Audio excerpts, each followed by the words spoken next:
2023 विधानसभा चुनाव जैसे ही जो नज़दीक आ रहा है और पार्टियों में एक दूसरे पर आरोप प्रत्यारोप का दौर भी अब देखा जा रहा है। भारतीय जनता पार्टी जो है कई मोर्चों पर अब प्रदेश सरकार को घेरने पे लगी है, तो तीसरी पार्टी के आम आदमी पार्टी भी अब एक बहुत बड़े किरदार के रूप में नज़र आ रही है। हमारे साथ दुर्ग जिला सचिव संजीत विश्वकर्मा जी है। हम उनसे जानेंगे कि आगामी किस तरह से उनकी तैयारियां रहेंगी, आगामी किन रणनीतियों के तहत वो काम करेंगे, क्या रूपरेखा रहेगी इस चुनाव को लेकर के, उनसे जानेंगे। जी बताइए, आगामी चुनाव को लेकर के किस तरह से पार्टी को मजबूत गति दिशा प्रदान करेंगे आप? जी बहुत बहुत धन्यवाद आपका, आपने अपने चैनल पे हमें मौका दिया। देखिए, कहना चाहिए कि आज प्रदेश के मुखिया जो हमारे बघेल जी हैं काफ़ी आम आदमी पार्टी से डरे हुए हैं और ये डर दर्शाता है कि आपने कोई 4.5 साल काम नहीं किया। अब चुनावी चूँकि वर्ष है तो आप लास्ट के इन 6 महीनों में इस तरह की घोषणाएं तो ज़रूर करेंगे कि लोक लुभावने हो, लोगों को कहना चाहिए कि आकर्षित करें अपनी ओर। संजय जी, 1 मिनट आपको रोकना चाहूँगा। आप कह रहे हैं कि प्रदेश में काम नहीं किया, लेकिन 20 क्विंटल प्रति एकड़ धान खरीदी का काम उन्होंने किया है, धानों की समर्थन मूल्य उन्होंने बढ़ाया है, काफ़ी सारे किसानों को सौगात दिए हैं। इस बात को आप भूल रहे हैं। 20 क्विंटल कब से खरीदी किया? आपने ये बता रहे हैं कि 20 क्विंटल खरीदी किया है, कब से खरीदी किया? उन्होंने तो अभी घोषणा की है और समर्थन मूल्य 2500 रुपये बोल रहे हैं। हम इनकार नहीं करते कि 2500 रुपये नहीं दे रहे हैं, लेकिन जिन किसानों को 2500 रुपये समर्थन मूल्य दिया है उनके जेब पे सीधे सीधे डाका डाला। 2500 रुपये एक तरफ तो दिया और एक तरफ गोबर की जो ऑर्गेनिक खाद, कहना चाहिए कि गोबर ऑर्गेनिक खाद के नाम पे सिर्फ मिट्टी और धूल कंकड़ उनको बेचा जा रहा है, ये जबरन उनको दिया जा रहा है। आप विपक्ष में होने के नाते जो है आरोप लगा रहे हैं। आपकी पार्टी क्या जनता को देने जा रही है, बताइए। आपकी यदि सरकार बनती है तो आप क्या चुनावी मुद्दे लेकर के आगे बढ़ रहे हैं, बताइए। देखिए, सबसे पहली बात तो ये आरोप नहीं है, ये प्रमाणित है। आप किसानों से जाकर इस बात का जायज़ा लीजिए। और रही बात कि आम आदमी पार्टी हमेशा ही सिर्फ किसान ही नहीं सभी के हित में काम करती है, और छत्तीसगढ़ ही नहीं, आज जहां भी आम आदमी पार्टी की सरकार है, दिल्ली में है, पंजाब में है, आप वहां की स्थिति देख सकते हैं कि हर स्तर पर आम आदमी पार्टी ने बहुत बेहतर काम किया है। और किसानों को लेकर छत्तीसगढ़ में जो योजनाएं बना रही है आम आदमी पार्टी, और निश्चित ही आपको हमारे राष्ट्रीय संयोजक श्री केजरीवाल जी द्वारा बहुत ही जल्द आपके सामने रखा जाएगा।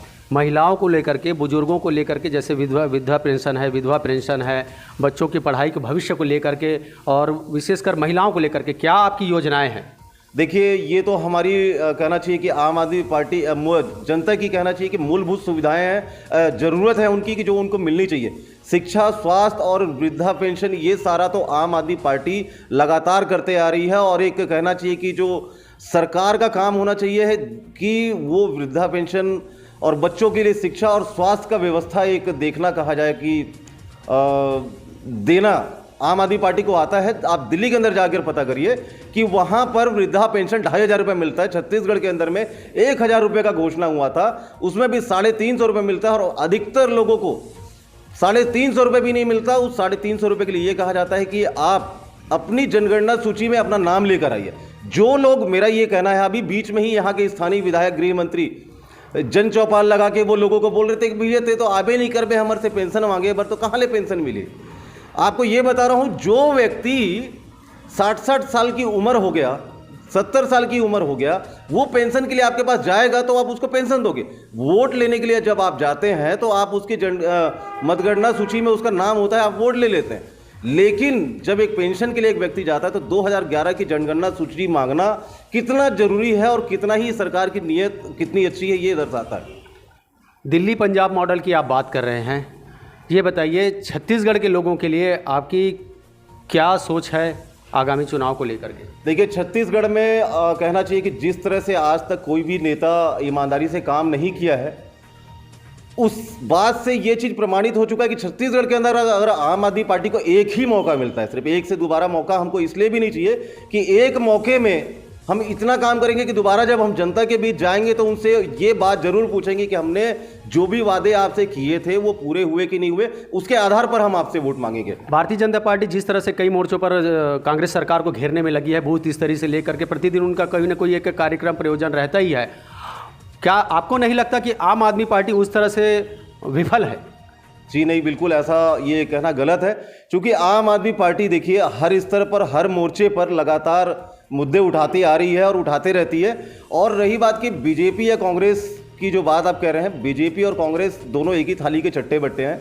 चुनाव जैसे ही नज़दीक आता है बार बार मैं ये कहता आता हूं कि चुनाव जैसे नज़दीक आता है तो बरसाती मेंढक की तरह कांग्रेस भी निकल के, जहां पे भाजपा की सरकार होती है वहां पे भाजपा का विरोध कांग्रेस कर रही होती है, और जहां पे कांग्रेस की सरकार होती है वहां पे भाजपा उसका विरोध कर रही होती है। तो ये इससे कोई फर्क नहीं पड़ता, क्योंकि इनको पता है कि जब जनता के सामने दो ही विकल्प होंगे तो वो लोग दो में से एक विकल्प को जरूर चुनेंगे।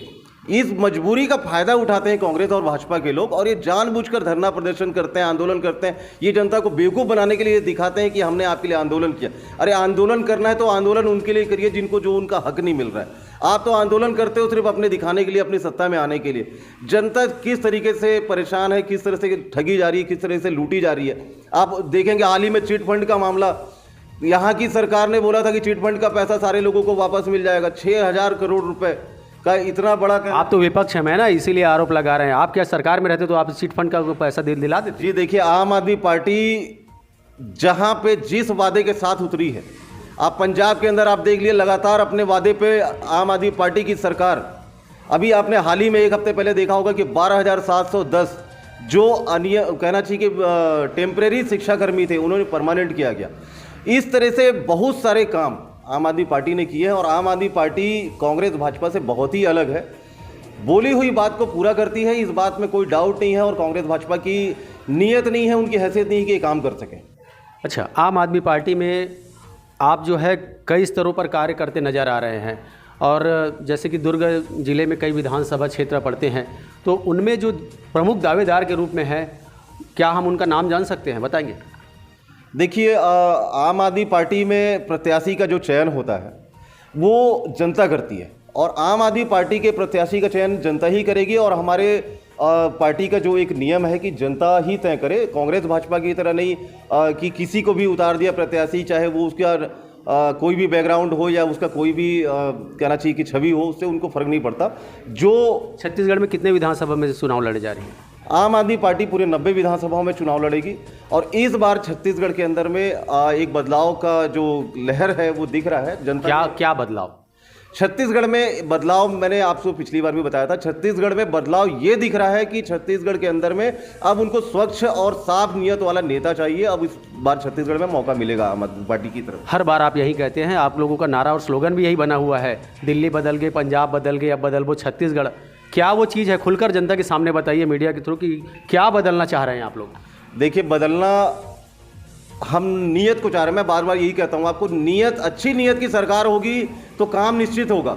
बदलना हम ये चाहते हैं कि जिन सुविधाओं के नाम पे प्रलोभन दे के जनता से बार बार वोट लिया जाता है, वो लोगों को हम जागृत करने में हम कामयाब रहे कि जनता को इस बार बताएं कि आप सिर्फ जुमलेबाजी या फिर कहना चाहिए कि इस तरह की सरकारें जो वादा करती हैं वादा खिलाफी करती हैं। जैसे कि छत्तीसगढ़ के अभी जो मुखिया हैं, उन्होंने हाथ में गंगा जल लेकर कसम खाया था कि छत्तीसगढ़ में जिस दिन हमारी सरकार बनी उस दिन हम पूर्ण शराबबंदी कर देंगे। तो सिर्फ एक प्रकार का छल है, ऐसा आम आदमी पार्टी नहीं करती। और बदलना हम यही चाहते हैं कि लोगों को उनकी मत का ताकत हम बताएंगे उनको कि आपके मत से जो चुने हुए विधायक मंत्री होते हैं वो सिर्फ विधायक मंत्री ही नहीं, वो एक प्रकार से आपके नौकर हैं, और वो अपनी नौकरी के अलावा कहना चाहिए कि जिस तरह से यहाँ के विधायक मंत्री कई अधिकारियों के ऊपर आरोप लगाते हैं कि ये अधिकारी करप्ट है, वो अधिकारी करप्ट है, तो एक प्रकार से नौकरी तो आप भी कर रहे हैं। आप लोग जो रिश्वत लेते हैं, आप लोग जो जनता के टैक्स के पैसे को अपने जेब में डालते हैं। आपको लगता है दूसरों की असफलता गिना करके या दूसरों के खिलाफ आरोप प्रत्यारोप कर करके कि आप विधानसभा चुनाव में जो है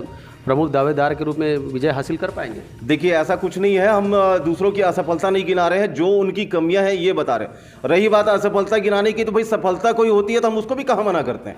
लेकिन लास्ट आखिरी सवाल पूछना चाहूँगा, कितने सीट पर चुनाव जीतने का दावा कर रहे हैं?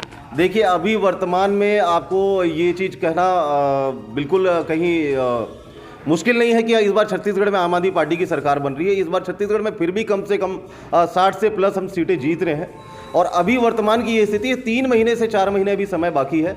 3 से 4 महीने में पंजाब जैसी स्थिति भी छत्तीसगढ़ के अंदर में निर्मित हो सकती है। चलिए, ये तो चुनाव के परिणाम के बाद ही बताएगा कि छत्तीसगढ़ में किसकी सरकार बनेगी। बहरहाल हर पार्टी जो है अपने सरकार बनाने का दावा कर रही है, और इसी कड़ी में दुर्ग जिला के सचिव जो है संजीत विश्वकर्मा, वो भी अपना दावा प्रस्तुत कर रहे हैं। सरकार की विपक्ष में होने की भूमिका निभा रहे हैं।